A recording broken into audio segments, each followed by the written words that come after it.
The young and the restless spoilers under the fragile surface of Genoa City's social balance, tensions that have been simmering for months are on the brink of boiling over, and at the center of the gathering storm are Kyle Abbott, Claire Newman, and Audra Charles, three names now tangled together in a web of attraction, betrayal, and dangerous half-truths. What began as Audra's calculated attempt to rekindle a spark with her former lover has evolved into something far more insidious, a game in which the rules are fluid, loyalty is negotiable, and every player is fighting for control of the narrative. Audra's initial plan, to seduce Kyle back into her orbit, had met with resistance, but far from retreating in defeat, she has grown more brazen with each setback, determined to wedge herself between Kyle and Claire no matter the cost. She understands, perhaps better than anyone, the vulnerabilities both share, Kyle's tendency to make impulsive, ego-driven decisions when cornered, and Claire's deep need for trust in a world where she has already suffered too many betrayals. If she can shatter that trust, even once, it will leave a fracture that may never fully heal. Kyle, for his part, has been clinging to the idea that his relationship with Claire is stronger than any temptation, but the truth, buried beneath a layer of charm and selective storytelling, is far more complicated. The nights in Nice, the encounters that should never have happened, the moments with Audra that began as harmless flirtation and spiraled into physical contact, these are the secrets that weigh on him like stones. He has told himself that what happened didn't really mean anything, that it was a momentary lapse in judgment, but the unspoken details gnaw at him every time he looks into Claire's eyes. He hasn't told her the truth, not about the kiss, not about the charged moment on the bed, and certainly not about the fact that when Audra pressed close to him in her lingerie, he did nothing to stop it. Instead, he has thrown himself into proving his loyalty in other ways, even going so far as to expose Audra's manipulative overtures toward Victor Newman, a move that allowed him to paint himself as the vigilant protector while quietly burying his own culpability. But Audra knows. She knows exactly how close Kyle came to crossing the line completely, and she intends to use that knowledge not just as a weapon, but as a tether. Her public defeat in trying to win him back was little more than theater. Privately, she is confident that the intimacy they shared, however fleeting, has given her leverage. She has been patient, letting the tension build, waiting for the perfect moment to remind him of what they did, to make him squirm under the weight of his silence until his guilt pushes him into another mistake. And that mistake may come sooner than anyone expects. Already, Kyle has begun to entertain reckless gestures to reaffirm his devotion to Claire, as though a grand, public commitment might erase the shadows of what he's hiding. The idea of proposing, of forcing their relationship into the next stage before the truth can catch up, has begun to take root, not as a celebration of love, but as a desperate act of self-preservation. Claire, meanwhile, is blissfully unaware of the full extent of Kyle's betrayal, though she has sensed a strange undercurrent in his behavior since their return from Nice. He has been attentive, sometimes overly so, offering her reassurances she never asked for, and avoiding certain topics with an almost exaggerated casualness. If she knew that while she was miles away, Audra and Kyle had found themselves in a private room, his only attire a loosely draped towel, their bodies close enough to feel each other's breath, she would be gutted. For now, she believes in the man who swore to stand by her, who promised her something real, but trust is a fragile currency, and once it is spent, it can never be fully regained. The real danger lies in the fact that both Kyle and Audra are playing a double game.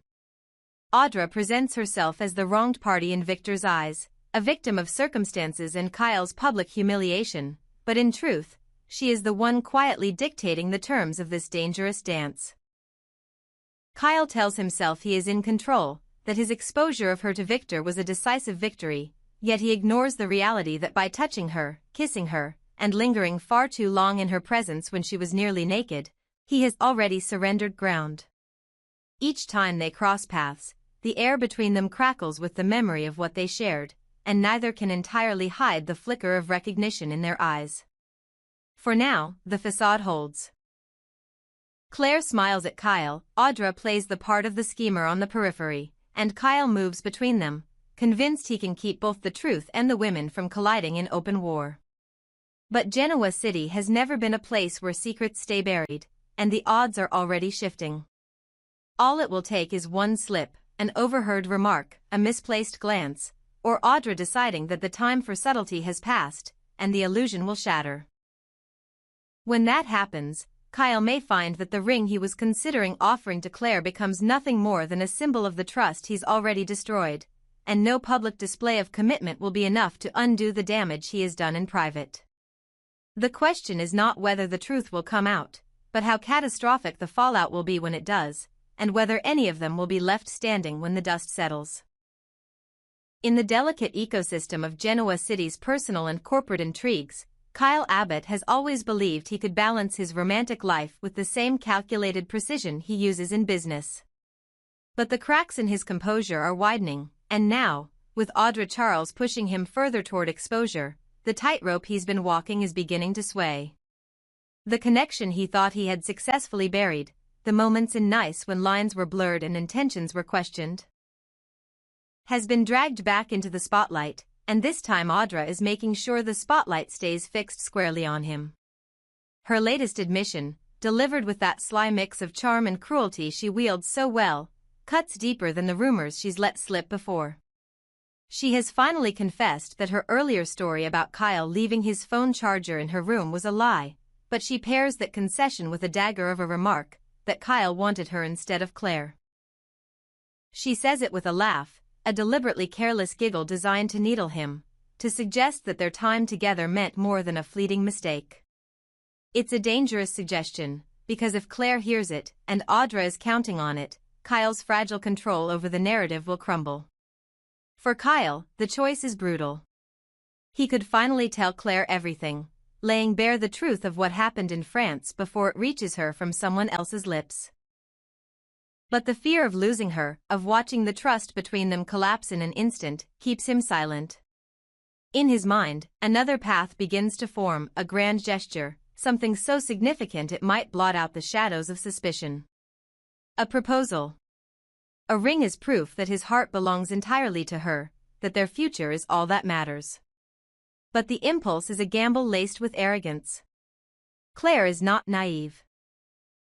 She knows when someone is trying to distract her from the truth, and a rushed engagement would raise more alarms than it quiets. Kyle may believe that locking her into a public commitment will stabilize their relationship, but Claire's growing unease could just as easily turn that proposal into a breaking point.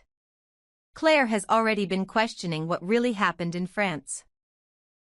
The hurried explanations, the fragments of stories that don't quite align, the evasive tone Kyle adopts whenever the topic veers too close to those missing hours, it has all planted seeds of doubt. And now, with Audra suddenly offering more details about the nature of her time with Kyle, that doubt is beginning to sprout into something far more dangerous. Claire doesn't yet have the full picture, but she knows enough to sense that something significant has been withheld from her. The question is who will confirm it. Will Kyle swallow his pride and confess? Will Audra decide to weaponize the truth for maximum damage? Or will some third party, someone who overheard, someone who saw, deliver the blow? The inevitability of revelation is the shadow hanging over Kyle's every move. He knows that each day he delays telling Claire himself is another day in which the story could slip from his hands entirely. He can feel the ground shifting beneath him, every laugh from Audra and every lingering question from Claire tightening the noose.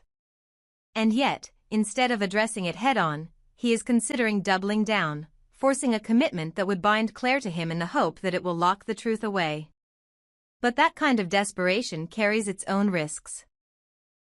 Claire's independence and sharp instincts are part of what drew him to her in the first place, and if she senses that he is trying to manipulate her into staying, she may walk away before he can say another word.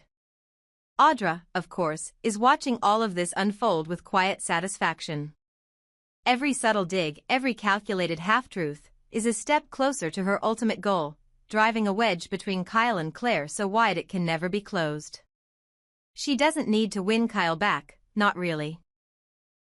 She just needs to remind him that she has the power to dismantle the image he's built, and that knowledge alone is enough to keep him in her orbit. The longer he hesitates, the more room she has to maneuver, and the more inevitable it becomes that Claire will hear exactly what happened during those missing hours in Nice. And when that moment comes, the fallout will be swift and merciless. Whether the confession comes from Kyle in a last-minute bid to salvage their relationship, or from Audra in a flash of vindictive pleasure, or from some unexpected witness who stumbles into the truth, the result will be the same. The illusion Kyle has so carefully maintained will shatter. The only question is whether he will still be holding the ring he thought might save him, or whether it will lie discarded, a symbol not of devotion, but of the desperate, ill-fated gamble that destroyed him.